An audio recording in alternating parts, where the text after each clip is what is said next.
Take action. Not hasty if it isn't required, but don't lose much time. Here's the time to act. When the idea is hot and the emotion is strong. That's the time to act. You say, Mr. Rohn, I'd like to have a library like yours. See, if you feel strong about that, what you got to do is get the first book and then get the second book. Before the feeling passes and before the idea gets dim, action pronto, action immediate, action as soon as possible. Because if you don't, here's what happens. We call it the law of diminishing intent. We intend to when the idea strikes us. We intend to when the emotion is high. But now if you don't translate that into action fairly soon, now the intent starts to diminish. And a month from now it's cold. A year from now, can't be found. So act. Set up a discipline when the emotions are high and the idea is strong and clear and powerful.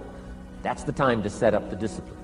Somebody talks about good health and you're stirred. Say, right, I need to get a book on nutrition. Get the book before the idea passes and before the emotion gets cold. Go for the book. Start the library. Start the process. Fall on the floor. Do some push-ups. Action. Got to take action. Otherwise, the wisdom is wasted. Otherwise, the emotion soon passes. Unless you put it into a disciplined activity. Capture it. Disciplines is called how to capture the emotion and how to capture the wisdom and translate it into equity. Disciplines. Now here's what's important about disciplines. All disciplines affect each other. In fact, here's a good philosophical phrase. Everything affects everything else. Nothing stands alone. Don't be naive in saying, well, this doesn't matter. I'm telling you, everything matters. There are some things that matter more than others, but there isn't anything that doesn't matter.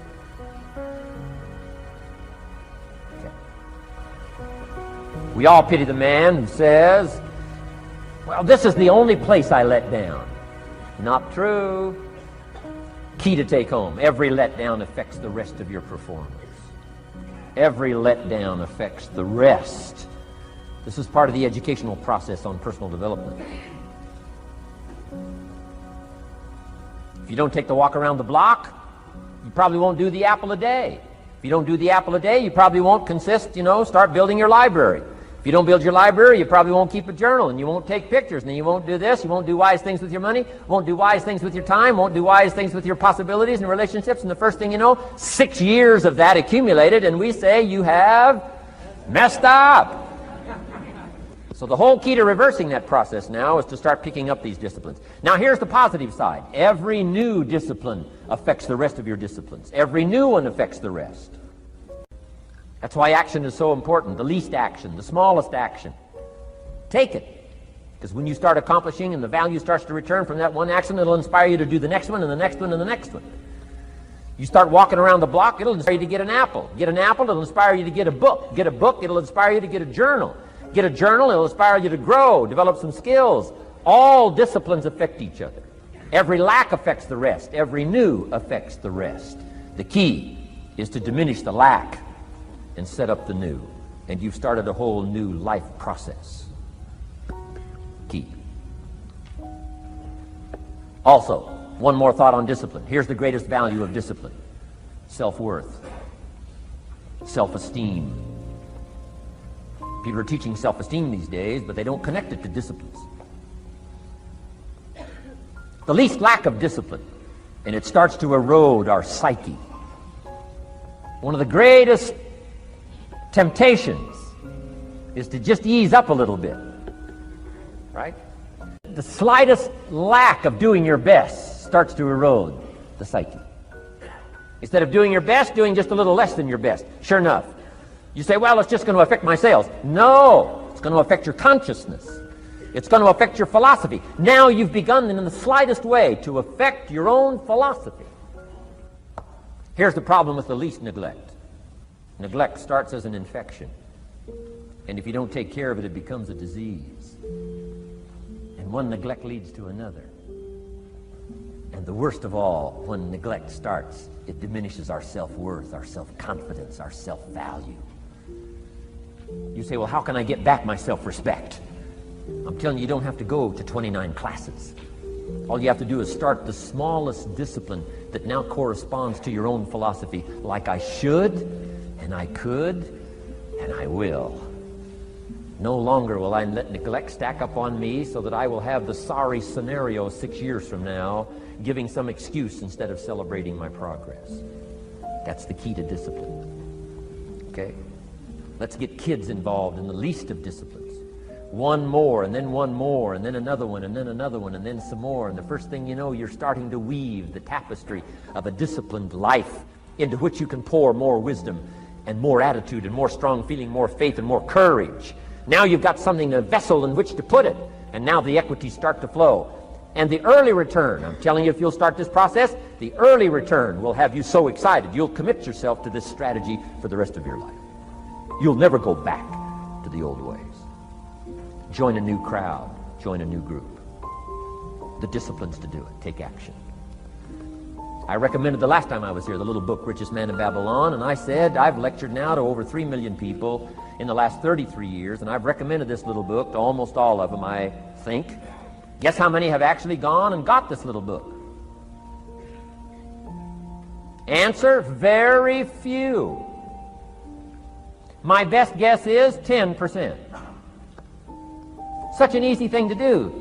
In that last seminar, right, I suggested this little book, number one, is easy to find. Number two, it's easy to buy. The most you can pay for it, $6, $7, $8. You can borrow that from your kids. And number three, it's easy to read. It's in story form. That's why I use it for teenagers, teaching them how to be rich by 40, 35 if you're extra bright, much sooner if you find a unique opportunity.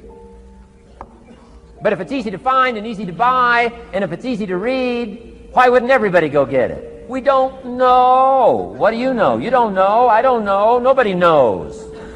Here's how profound it is. Some do and some don't. Now here's the numbers. About 10% do. 90% don't or won't. And we don't know the mystery of that. And I'm telling you, 10 years from now, those numbers will still be the same. 10% will, 90% won't. The numbers don't change. Only the faces change. You're looking at one of the faces. I used to belong to the 90% who couldn't be bothered even if it was easy. Guess how many people have a library card? Wisdom of the world available. Transform your life in any value amount you want. By the way, how much is a library card in Texas? Free. Here's what free is. Easy. I mean, it can't be any easier than free.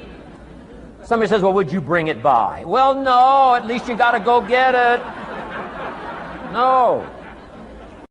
Wisdom of the world available. Transform your life spiritually, socially, personally, economically, and every other way. Teach you how to be rich and powerful and sophisticated and healthy, influential. How many people have a library card? Answer, 3%. 95, 97% couldn't be bothered. Guy specializes in happy hour, but he doesn't have a card. And now readily and quickly blames the government and blames his company and blames policy and blames the pay scale. When if he only knew, if he joined the 3%, here's my advice to you today. Walk away from the 97%. Don't talk like they talk. Don't act like they act. Don't go where they go. Don't specialize in what they specialize in. Throw away the blame lists they cling to. Start you a new life.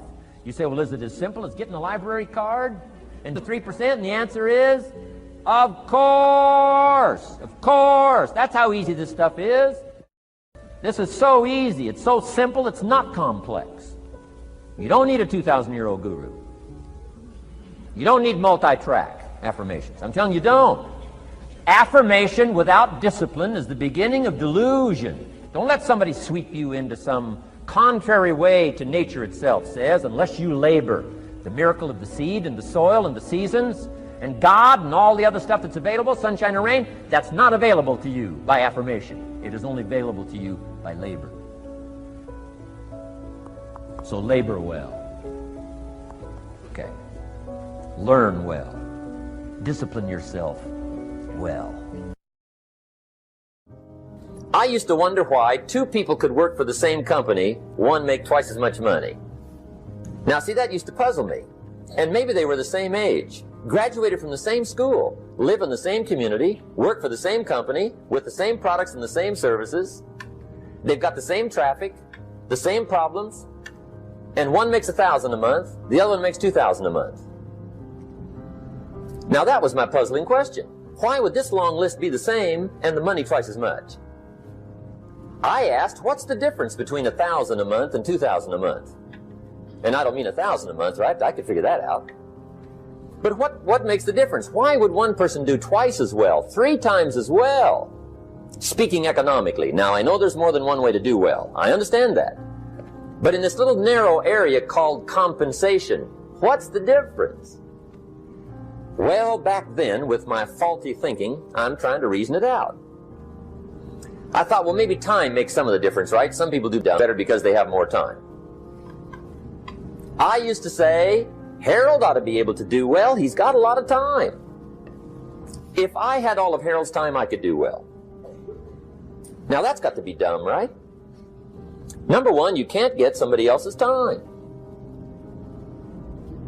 A guy says to me one time, he says, you know, if I had some extra time, I could make some extra money. I said, then forget it. There isn't any extra time. Now, if you can't get more time, which you can't, what could you get more of that would make a difference in economic results? And here's the key word. Make it a part of your notes. We're going to consider it tonight. The word is value. And I have a little phrase for your notes. Value makes the difference in results. Value makes the difference. You can't get more time, but you can create more value. Now, here's the first lesson of economics. Everybody should learn it from the time they're old enough to understand what a dollar means, how to earn one, how to get one, how to keep one, what to do with it. First lesson of economics. We primarily get paid for value. That's lesson 1. Bringing value to the marketplace, that's how you get paid. Let me give you the 4 major lessons in life to learn. Here's 4 majors. It's good to study the majors. In our weekend seminar we teach, some people don't do well because they major in minor things. You've got to be on the lookout. At the end of every week, end of every month, you've got to check, make sure you're not spending major time on minor things. We go through that whole series. Majors and minors. Now, let me give you 2 phrases before we get to the 4 majors. This will set it up and you'll see where I'm going. 2 key phrases for your notes. Here's the first one.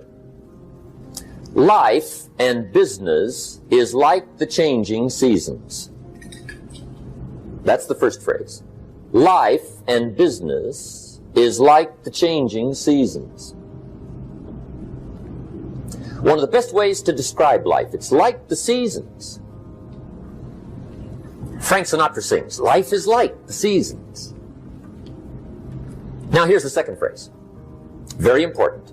You cannot change the seasons, but you can change yourself. And see, that's how life gets better for you. Not by chance, but by change. Now, here's the 4 major lessons in life to learn. I've got my first book finished. Came out a couple of weeks ago. This is in it. The 4 major lessons in life to learn. Here they are. Number 1, learn how to handle the winters. That's lesson 1. They come right after falls with regularity. Some are long and some are short and some are hard and some are easy, but they keep coming. You must learn to handle the nights. They come right after days. You must learn to handle difficulty. It comes right after opportunity. You must learn to handle recessions. They always follow progressions for the last 6,000. See, it isn't going to change. The lesson you must learn is how to handle it. And there's all kinds of winters, right?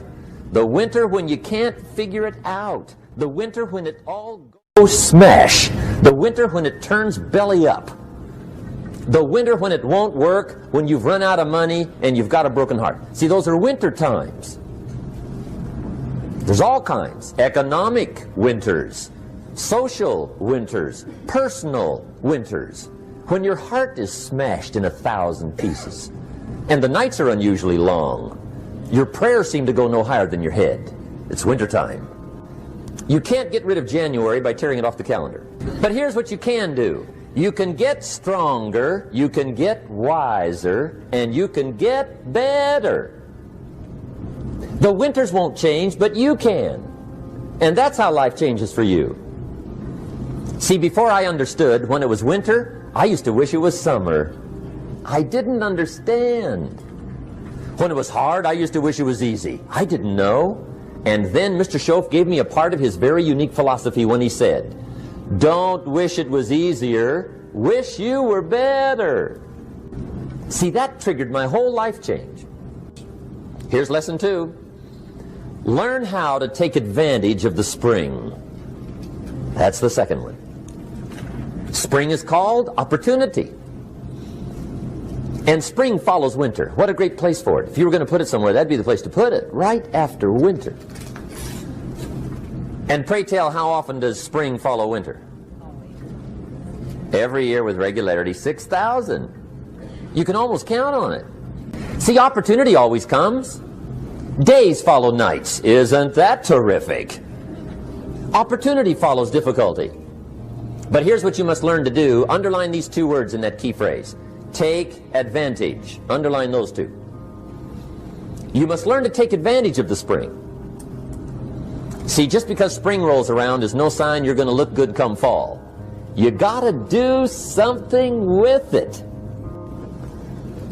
Now here's what else you must do. Take advantage of the springs quickly, because there's only a few. Just a handful of springs have been handed to each of us. They don't come forever. Life is fairly brief. So you got to read every book you can get your hands on what to do with your springs while they're here. And take advantage, they soon run out. Here's the third major lesson in life to learn. Learn how to protect your crops all summer. You got to take care of what you start. Sure enough, as soon as you've planted your garden in the spring, the busy bugs and the noxious weeds are out to take it. And here's the next bit of truth. They will take it unless you prevent it. And that's the third major skill to learn. You've got to learn to prevent the intruder from taking all the good you start. It's one of the challenges. Here's 2 key phrases under number 3. First one, all good will be attacked. On this planet. Maybe not the next one we get to, but on this one, all good will be attacked. Every garden will be invaded. Not to think so is naive. And here's the second phrase. All values must be defended. Political values, social values, community values, family values, marriage values, friendship values, business values.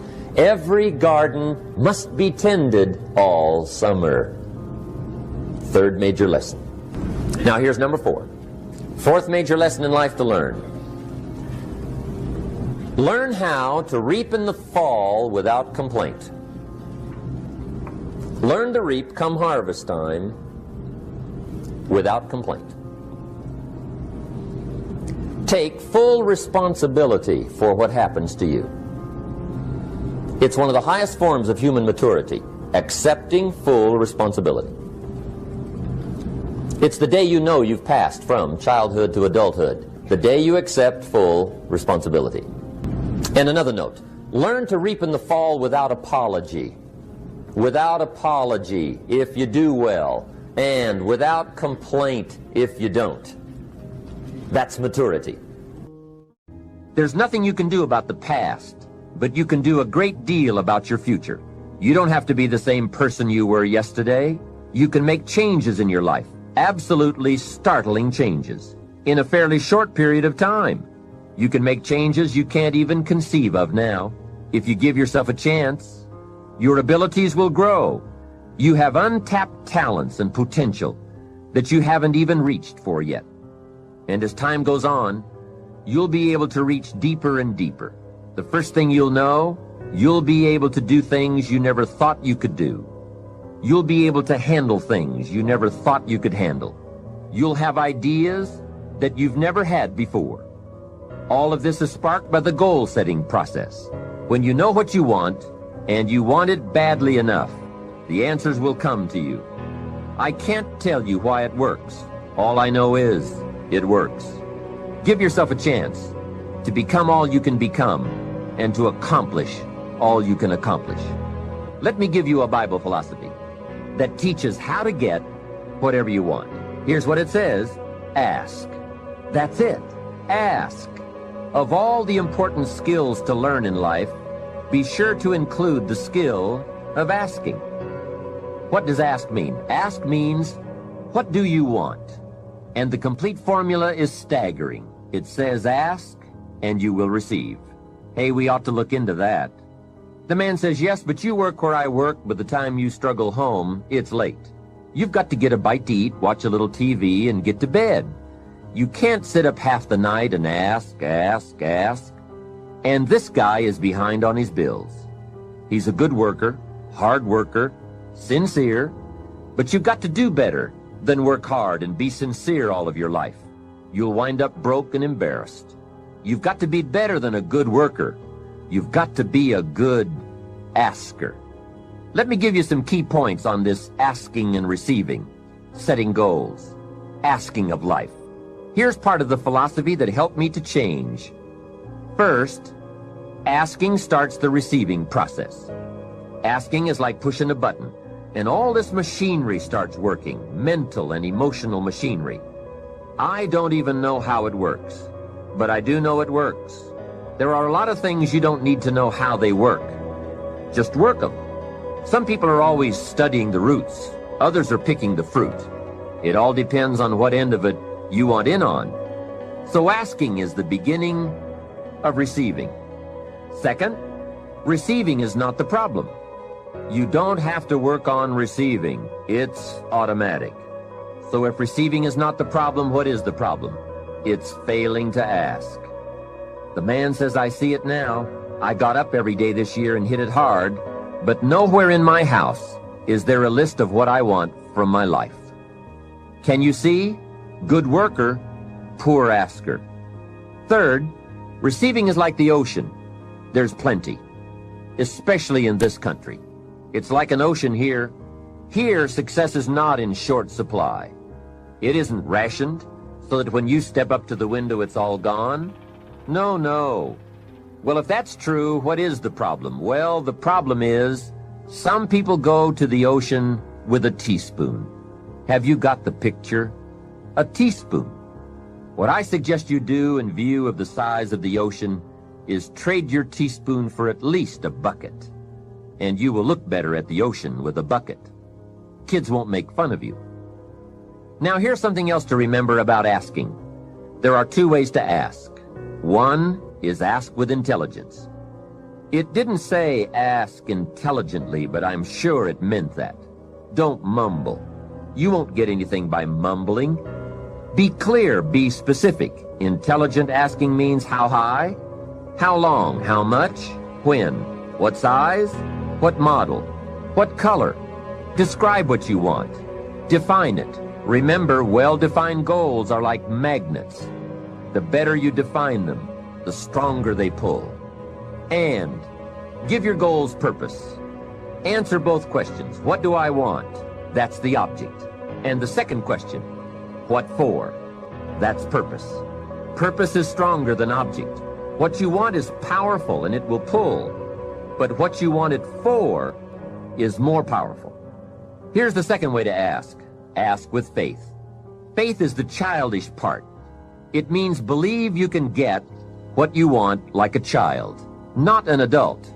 Many adults are too skeptical. They've lost that wonderful childlike faith and trust. Don't let that happen to you. Believe in, have faith in yourself and your goals. And get excited like a child. Childlike enthusiasm. Nothing can beat it. Kids think they can do anything. How exciting. They hate to go to bed at night and can't wait to get up in the morning. Develop that kind of enthusiasm toward your life and your goals. And be curious like a child. Kids can ask 1,000 questions. Just when you think they're finished, they come up with 1,000 more. They'll drive you to the brink. But it's really a virtue. Have plenty of curiosity. Ask questions. That's how you learn. Here's the next one. Look around. You might have overlooked some people that need to be recognized. You might have overlooked some talent that you could be using to help in the training and conduct meetings. Don't miss some of the gifts that are close by you. Look around and say, who's doing a good job that maybe I've missed this last year? Look around and see if there aren't some people who need to be lifted up, who need your inspiration, who need your presence, who need your time. Here's the next one. Look down to the work. Look down to the soil that's ready for the seeds of opportunity that you will share by your voice and your invitation and your language and your meetings, your presentation. Look down to the work that your hands can work miracles.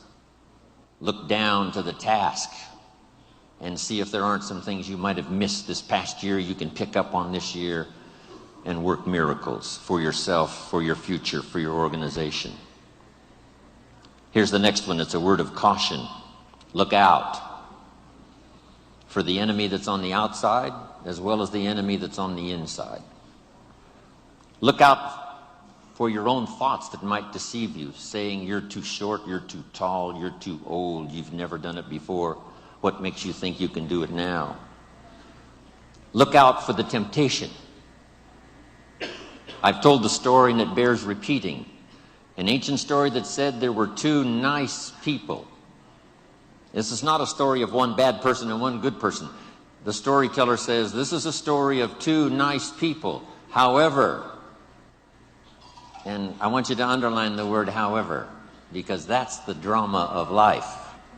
However, one built his house on the rock, and the other built his house on the sand.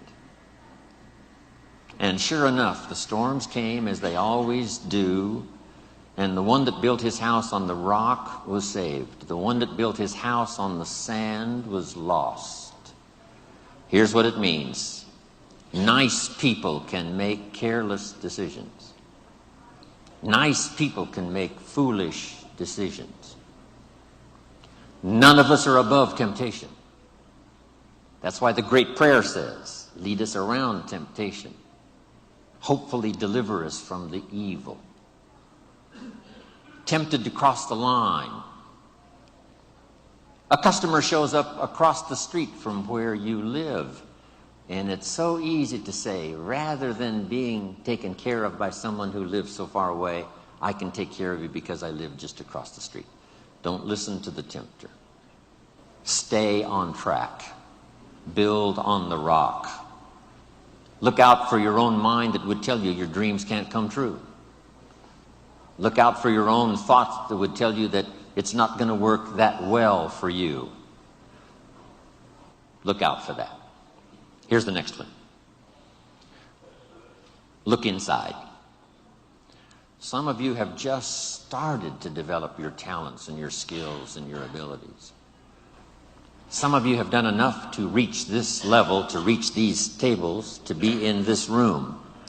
But I promise you, if you go home and take another look inside, here's the question to ask. What else could I develop of my mind and my spirit and my talents and my ability that would make me more valuable to myself, to my family, to my organization? What else could I do? How far could I reach inside for something I haven't found yet? Here's the next one. Look up to the God that made us all, to a higher power that's still within reach. Draw on that spiritual part of human existence and human life. It'll work miracles. Once in a while I get a letter. Guess what it says? Dear Mr. Rohn, while you travel the world, please remember, we pray for you. I thought, wow. That's what I felt at 39,000 feet. When I was a little weary and tired. Somebody in South Africa was saying a prayer for Jim Rohn. All of that unseen miracle stuff that we all touch at times in our lives. I'm asking you to look up and draw on that experience, that comfort, that uniqueness that makes us who we are. Work harder on yourself than you do on your job. Develop the skills. Learn the lessons. Take the classes. Absorb all that is being taught to you these days. And then later on, of course, you can sort it out, what's valuable to you and how to refine it for your business and for your life and for your future. But the main thing is to get it and start this process of personal change, personal development. And let me say it one more time. If you will change, everything will change for you. You'll never be the same. You'll keep growing. As you look back on a few months, look back on a few years, you won't believe the progress you can make. Economically, your relationship with your family, your friends, and whether you're in sports or economics or whatever, I'm telling you, that whole process of committing yourself for personal change, personal value, can really make your life unique and worthwhile. Now let's cover the second subject, on setting goals. Mr. Shelf gave me some tips on setting goals that changed my life forever. And I want to share those with you. So let's talk about setting goals, and I also want to tie it to personal development, and you'll see how I'm going to do it as I progress here. Setting goals. We need to take a look into the future. There are 4 things to consider in terms of attitude. One is how you feel about the past. Best advice I can give you on that is treat the past as a school. Let it teach you the mistakes you've made, the things that went wrong, the things that didn't work. Don't use the past as a burden to carry, and don't use the past as a club to beat yourself to death. Past losses, past failures, past mistakes. But let the past be a school. Tough school maybe. We've all been through some tough stuff. So if you feel good about the past, draw from it for experience and let it teach you. Then next is how you feel about the future. We've got to have the future well designed. The future is called the promise. And here's what we teach in our leadership series. The promise of the future can be an awesome force for your own future. The promise of the future, designing the future. There's 2 ways to face the future. One is with apprehension, and the other is with anticipation. I promise you, in my travels around the world, most people face the future with apprehension. And here's why. They don't have it well designed. They've sort of left that up to someone else to fix. But here's the best way to face the future, with anticipation. And you can face the future with anticipation if the future is clear, if the future is well designed. And I would like to have you consider some thoughts with me that help me to really change my future by giving it some thought and some consideration. And here it is. In setting goals, it's very simple. Number 1, decide what you want. You just take a little time. You sit down and say, what do I want? What kind of skills do I want? What kind of income do I want for the future? What would I like? Where would I like to go? Places I'd like to visit. Habits I'd like to acquire. Skills I'd like to have. You just take a little time to think about what you want. Economics, friendships, people you'd like to meet, places you'd like to go. You just take some time. And then I suggest, when you've thought about what you want for the future, make a list. Just jot it all down. It's really a very simple process. And then here's number 3. Keep all the old lists. I'm telling you, this served me so well, keeping my old list of goals. I look back now 10, 20 years ago at goals I set, lists I made, and I smile now because here's what I thought was so important, 20 years ago. Now some of those things aren't even on my list. I've got a new list. I've grown. I've changed. I've matured. But I give you that advice. Decide what you want. Number 2, write it down. Number 3, keep the old lists. And then here's number 4. When you get something that's on one of these lists, check it off. Part of the fun of having a list is checking it off. And then if you can add some drama to checking it off, see, that's what really helps. I set a goal to go to Spain many, many years ago. And when I finally made my first trip to Spain, I had that journal with me that had that list in it. And while I had my journal on my lap, waiting for the wheels to touch down in Madrid, I waited until the wheels touched the runway, and I checked it off. Just adding a little drama. So, part of the fun of having a list is checking it off. Now, here's what's important about the lists and designing your future. If the future gets clear, the price gets easier. Because you got to remember, for every promise, there's a price to pay. Everybody's got to pay the price. Everybody's got to do the deal. Everybody's got to do the disciplines. Everybody has to pay. But here's what I've discovered. If the promise is clear and powerful, the price is easy to pay. The price is some classes. The price is a few books. The price is a few disciplines. The price is finding something that'll make your life better, make you grow, make you change, make you develop. So the first part of the key is to design the promise. Then, what is the price to pay? I'm telling you, the price will be easy. Anybody in my audience can pay it, no matter where you are, where you come from. Color doesn't matter, religion doesn't matter, where you grew up doesn't matter, circumstances don't matter. I'm telling you, if you'll make the promise of the future clear for yourself, the things you want, the places you want to go, the things you want to have, the person you want to become, the skills you want, the homes you want, the future you want, the friends you want, all of the values of life that you could possibly want. If you'll make that clear, make those lists, and be serious about it, I promise you it's an easy price to pay. Anybody can pay it.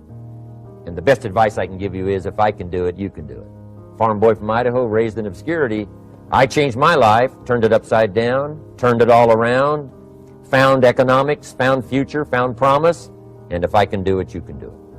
So, start setting your goals and see if you can't get a better excitement going for the things you want to accomplish for the future. One of the major reasons for setting goals is for what they make of you in achieving them. My teacher advised me when I first got started at age 25, he said, "Jim, why don't you set a goal to become a millionaire?" He said, "It's got a nice ring to it. You know, enough zeros to impress your accountant." And he said, "I'm here to help you. You're only 25 years old. You've been to 1 year of college. You've got a beautiful family. Every reason to do it."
"Why don't you set a goal to become a millionaire?" And he said, "Here's why." And I thought, he doesn't need to teach me why. Wouldn't it be nice to have $1 million? He said, "No, then you'll miss it." He said, "Here's why. For what it will make of you to achieve it." I'm telling you, that statement changed my life. Set the kind of goals that will make something of you to achieve them. He said, "Now, once you become a millionaire, what's important is not the money." I thought, that's kind of strange teaching. He said, "Honest, it isn't important." He said, "You could just give the money away." Now, I did better than that. I lost it all. By the time I was 31, I was a millionaire. By the time I was 33, I was broke. And I'll tell you a little bit about that story later. But when I lost all my money, guess what? I found out Mr. Schoaf was right. What was valuable was not the money. What was valuable was what I became to earn the money.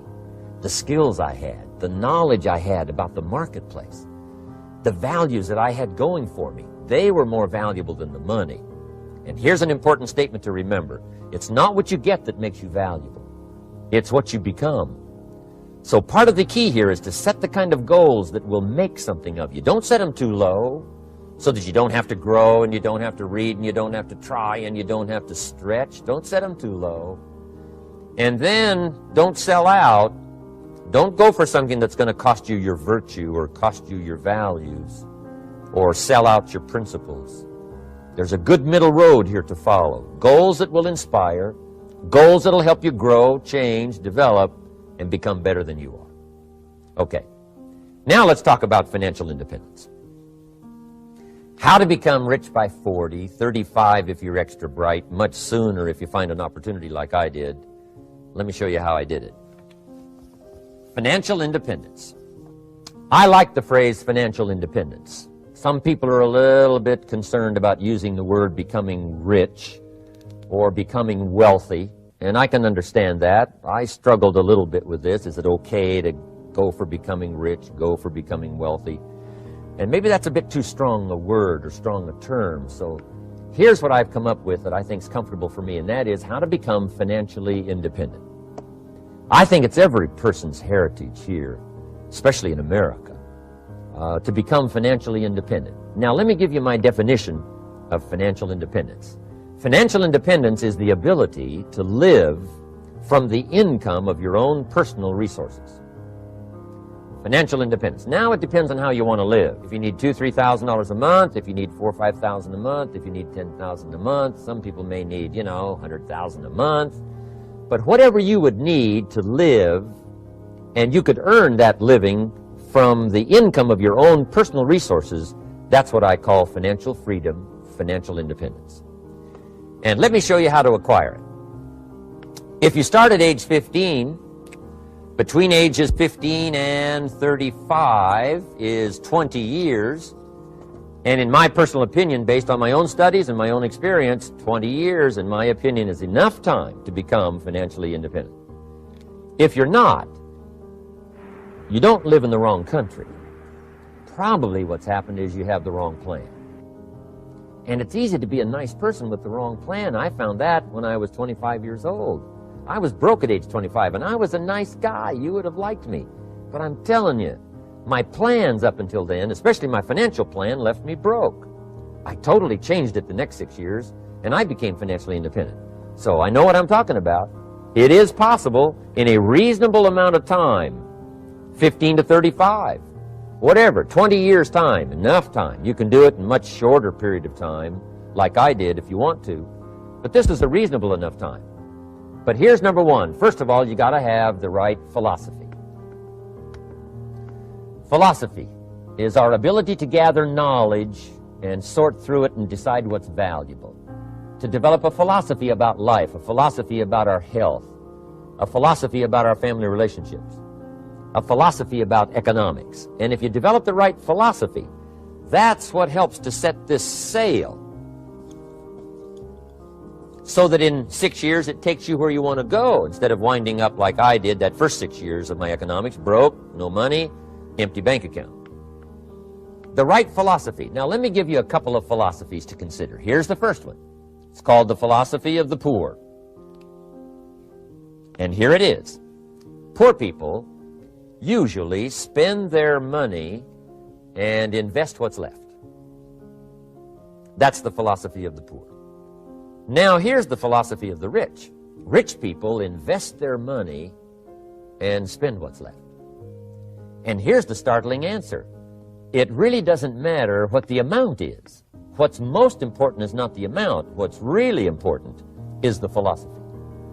So I would ask you to adopt this philosophy of spending after you have invested. Invest first, then spend. And I've got a little formula that I'm going to share with you. Now, what should a child do with a dollar?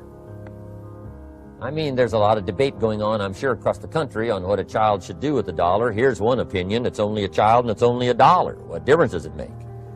Well, in my opinion, it makes all the difference in the world. A person's economic future starts with a child with a dollar. Somebody says, oh, no, you're only young once. Let him spend it all. Well, when would you hope that would stop? Somebody says, well, wait till he's 50 and broke like me, and then he'll learn. Well, no, we don't want to wait that long. If I would have known earlier than age 25, I would have changed. In high school, if they would have had classes called Wealth 1, Wealth 2, I'd have taken both classes. I would not have waited until age 25. So, the earlier the better. So, what should a child do with a dollar? Here's the simple premise to begin with. Don't spend it all. And if a child wants to spend the whole dollar, you got to say, hey, don't spend it all. Don't spend it all. They'll say, why not? It's my dollar. I earned it. You say, I know you earned it, but don't spend it all. They'll still say, why not? Say, let me show you why not. So you put them in your car, take them to the other side of town, and show them where people live that spend the whole dollar. You just drive them around. Kids learn best by visual. Just drive around and say, would you like to live here? Kid says, no. Would you like to live like these people live? Kid says, no, no. Then you can't spend the whole dollar. So kids will get the message. So, take them to the other side of town, show them around, unless you already live there, and then just show them around. Anyway, don't spend the whole dollar. Now, let me give you my best view of what to do with the dollar. And I promise you, if you started at age 15, now if you're over 15, right, you've still got plenty of time. You still got 20 years. If you're 30, you still got 20 years. I mean, you still got plenty of time to start what I'm about to share with you. What to do with the dollar. Here's my first bit of advice. Never spend more than 70 cents. Never spend more than 70 cents. Now, you got to pick some number, and the number you pick is going to be determined by your philosophy. It's going to be determined by what you've been taught or your experience teaching yourself. When I first met my teacher, Mr. Schoaf, I was at about 110% of each dollar. I'm down at budget finance, hawking my furniture and my car one more time. And then I learned a whole better formula for financial independence. Number one, don't spend more than 70 cents. Now, kids say to me, well, okay, what do I do with the other 30 cents? And here's what I teach them.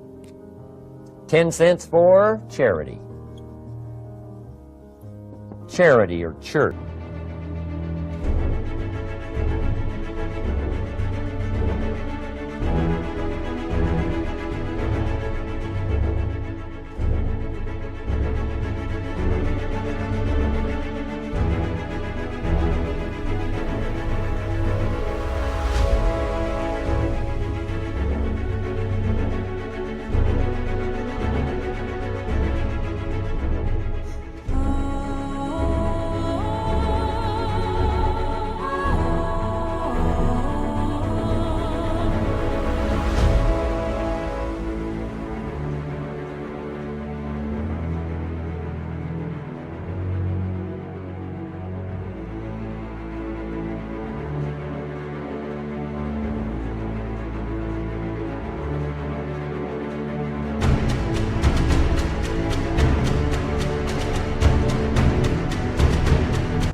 Helping people that can't help themselves.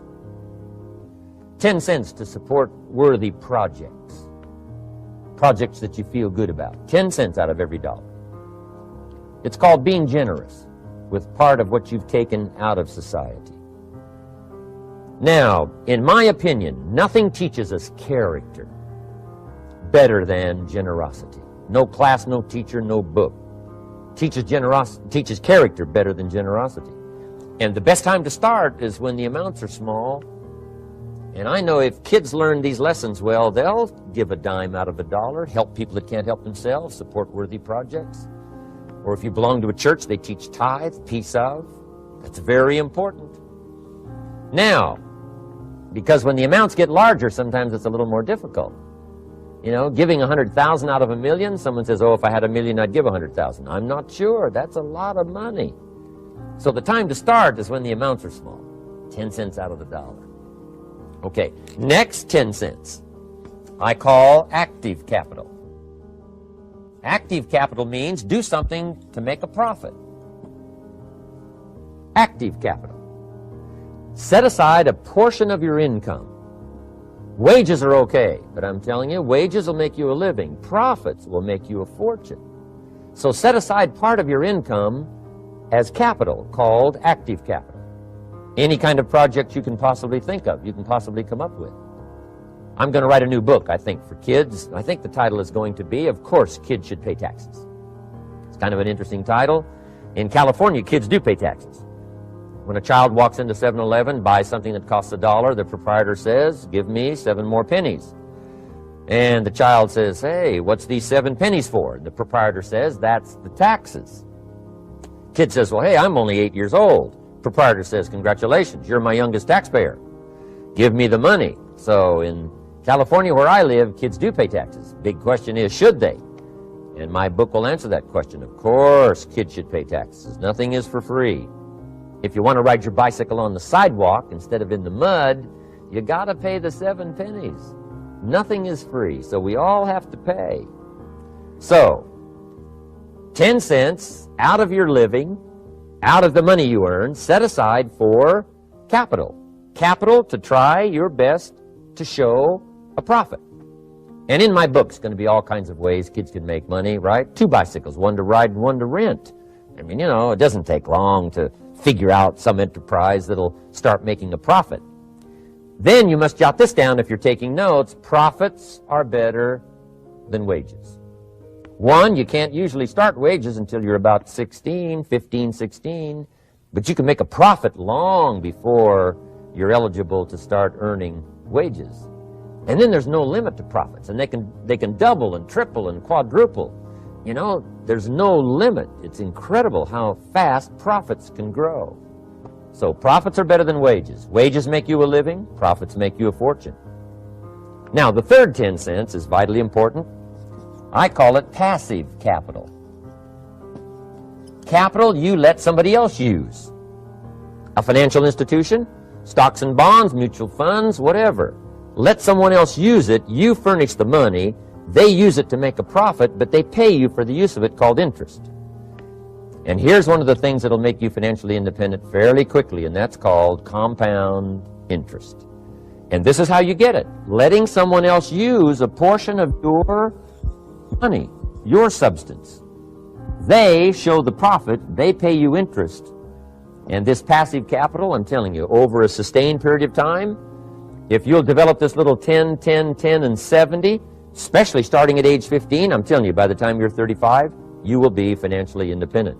You'll have the ability to live from the income of your own resources. And then one more point on passive capital. There's a Bible philosophy. I'm an amateur on the Bible. But there's a Bible philosophy that teaches the borrower is servant to the lender. And if you want to be in a powerful position as you grow older, finally when you become mature, maybe have your own business, things have worked out for you for the future, the position you always want to be in is the power position, and that's called the lender. The lender is the power position.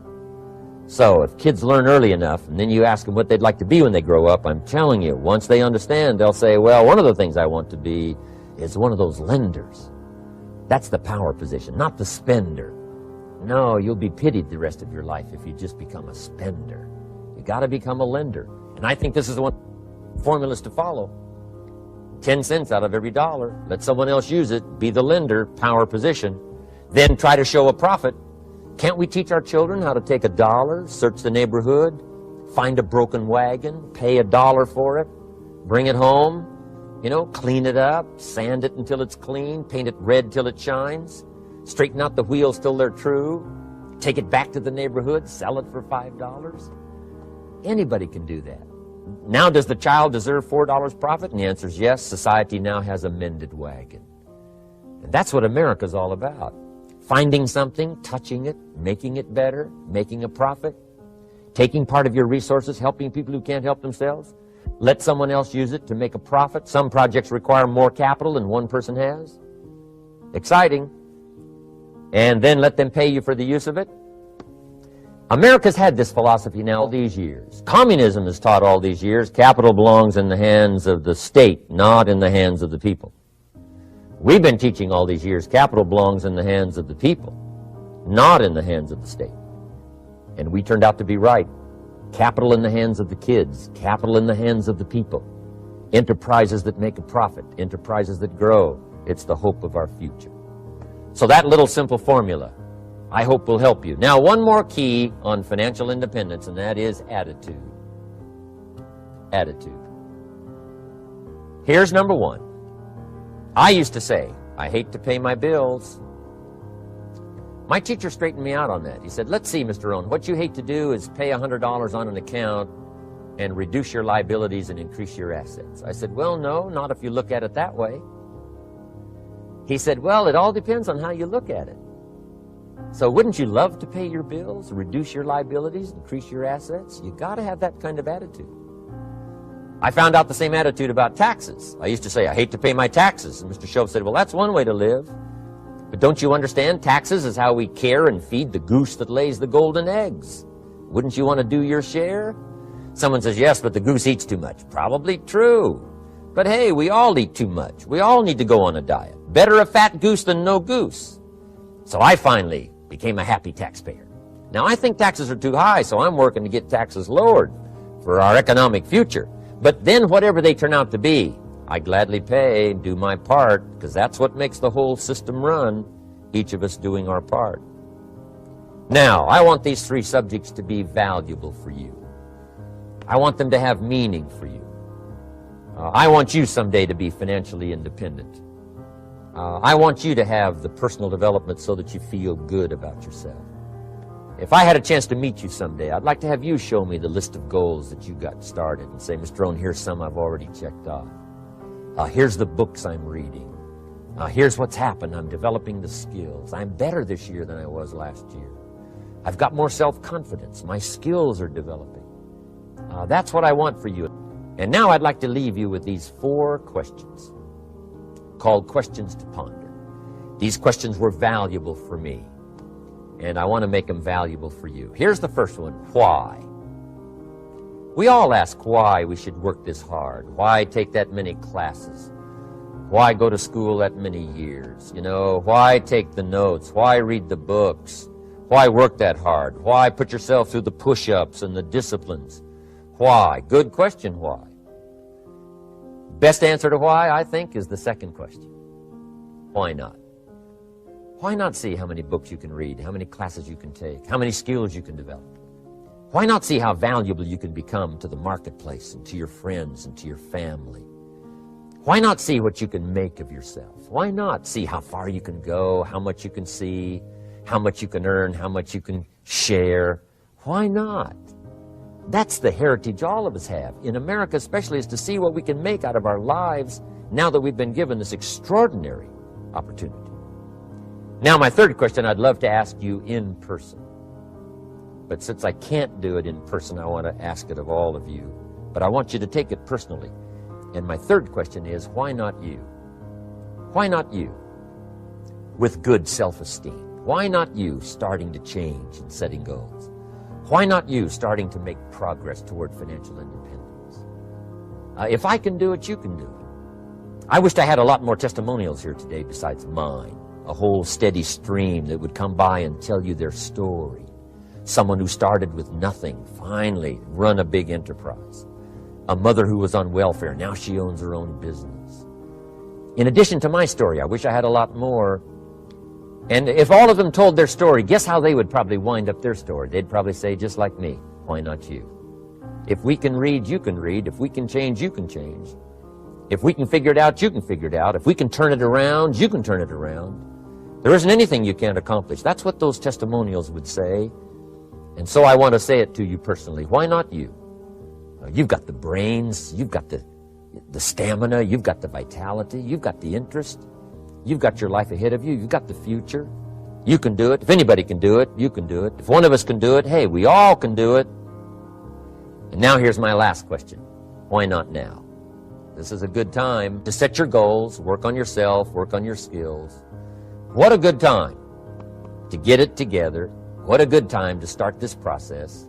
Personal development, growing, changing, developing, having a good plan for your money and for your life and for your future. Why not now?